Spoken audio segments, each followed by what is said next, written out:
today's video. Ayan, magligpit tayo ng ating mga plato.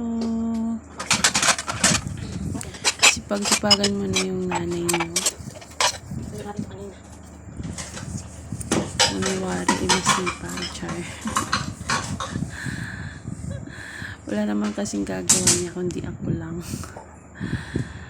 Yung mga anak ko ay maliliit pa.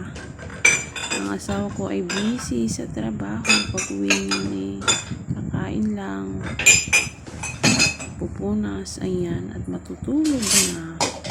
Yan po yung buhay nanay. Walang gagawa kundi tayo din. Kaya sipag-sipagan. Para bukas na wala tayong masyadong gawain. Magluto na lang tayo ng kung anong luto para sa almusal ng dalawang bata. Ayan. Ayan. At nagpunas tayo sa lapag para bukas malinis.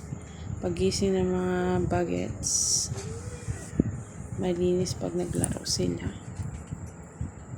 Tsaka walang pasok bukas si kuya dahil sa smog ng Taal Volcano.